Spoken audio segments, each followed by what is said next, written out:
Hi, hello, welcome back to the channel. Hope you're doing well, hope you're having a good day. About a month ago, I went to the thrift store and I picked up these pillowcases with the intent of turning them into like a summertime dress or something. But summer has come and gone, and I have in fact not done that. And then I was on my daily endless Instagram scroll and I saw someone making DIY tote bags. And I was like, light bulb, pillowcases are basically tote bags. So I'm going to show you how to make DIY tote bags out of pillowcases. Unfortunately, we're going to be doing this the hard way.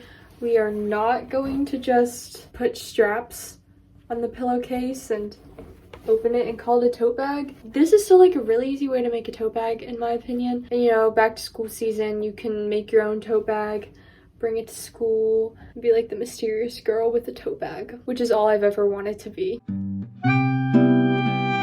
First thing you need to do is find some fabric that you like. This is the fabric that I chose. I'm going to be making it a reversible tote bag. If your fabric is a little wrinkly like mine, then we're going to need to iron it first.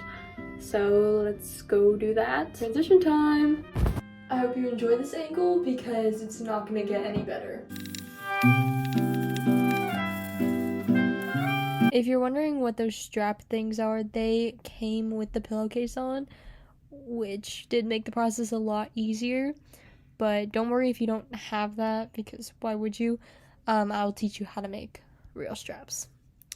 That's just there, just out of sheer luck. Now that we've ironed out everything, we are going to cut a 16 by 16 piece of fabric, inch, not centimeters, that would be tiny.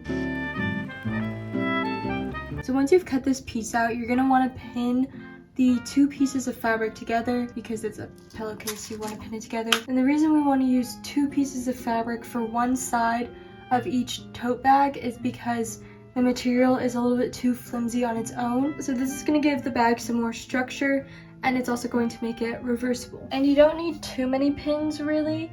You just want to make sure that your fabric won't come undone. So maybe do 3 on each side. It's sewing time. So if you don't have a sewing machine, I guess you could hand sew this, but you will want to slam your head against a wall, so I really recommend having a sewing machine. We're doing a really simple stitch. We just want to keep the pieces together. You can do it a 1/2 of an inch to a 1/4 of an inch away from the side.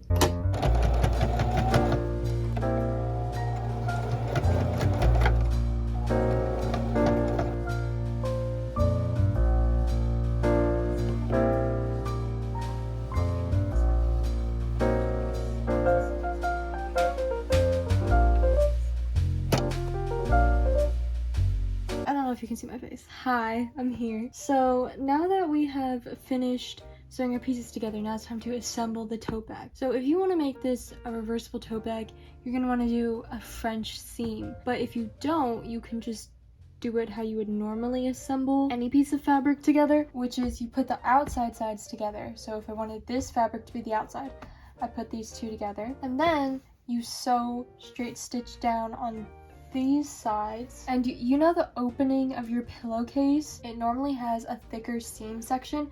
You want that to be the top of the bag because it just looks better, honestly. So anyways, you're going to sew down the 3 sides that are not the opening of your pillowcase, and you're going to flip it inside out. But if you want to make it reversible, we're going to do a French seam. So we're actually going to put the 2 outside sides together inside. I don't know why I said outside, I meant inside. Don't mess up because of me. I'll never understand why I have to always film at this camera angle. And then we're going to sew down these sides together, and then we're gonna flip this inside out and then do another stitch. It sounds a little strange now, but it will make sense. So just keep your 2 outside pieces together, whatever piece you want, and then sew down the 3 sides.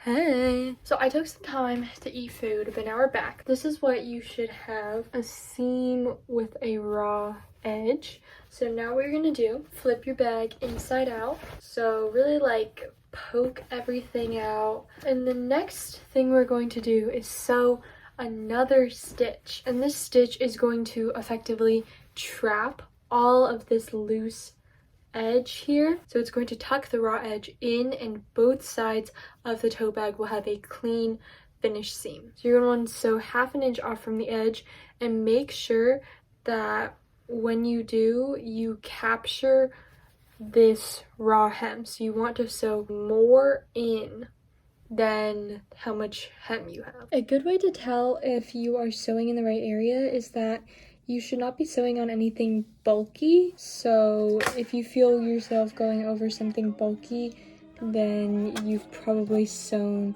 a little too close to where you're supposed to sew. So for the most part, the seams look good. There is just on the bottom this section that I didn't quite capture. So I'm just gonna sew another stitch right on the bottom where this section is, right above the one that I just sewed, and it's gonna capture the fabric. So if it happens to you, don't worry about it, because there are other ways in which you can fix it. So now that the body of the bag has been finished, I'm very happy. It looks pretty good. As you can see here, this is the side I intended to originally be the outside. The seams are pretty clean. There are some parts where I messed up a little bit, but again, it's okay, it's not to worry. Flip it inside out, and we have another bag. So now it is time to focus on the handles. It's actually very, very simple to make ties, and I'll show you how. So you're gonna want to cut the length of a full strap, which is about the vertical length of a pillowcase, maybe a little bit more, maybe a little bit less, depends on your size. And all you need to do is cut out, sorry, is this like moving a lot?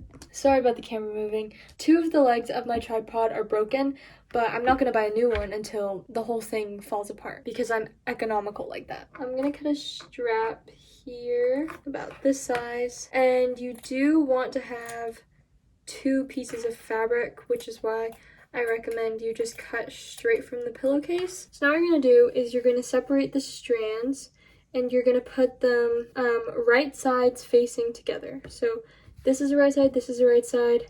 You're going to put them facing together like that. Now we bring the sewing machine back into action. We're going to sew both of the long sides shut and one of the smaller sides, and leave the other side open so that we can flip this around. All right, I'm doing about that much of the fabric. If you can see, it's not a lot.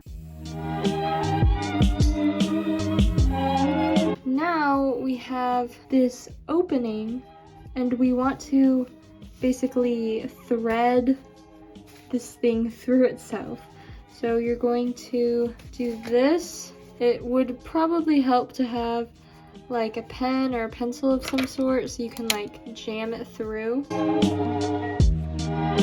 After you have flipped this inside out, you can go ahead and sew up this side just with a straight stitch to close it off, and then you're going to attach 1 strand on each side of your tote bag. So you're gonna do 1 on this side, just like this, and 1 on the other large side, just like this. And then we're gonna have a tote bag, and I'm really excited because this was like the, not to jinx it, but the most successful thrift flip I have done in a very long time. So the last thing I'm gonna do is cut off this strap, and then I'm going to fold it over and sew it onto the other strap. And then I'm gonna join the 2 straps together on both sides with a simple straight stitch. Was I holding that in frame? I'm a very bad YouTuber.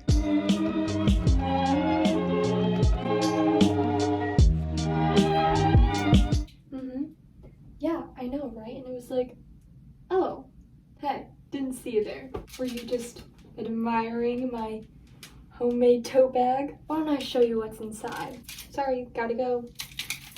A book that matches my shirt, which tells you that I only read books that suit my aesthetic on the outside, but are actually incredibly boring novels about New York high society in the late 1800s that I cannot relate to. Oil blotting sheets, because my face gets aggressively oily in the afternoon. My wallet with 40 whole dollars in it. And I said, Mom, I am a rich man. My water bottle, which I never drink out of, which is why I always have headaches, because I'm dehydrated. Like, it's not that hard, Alyssa, just...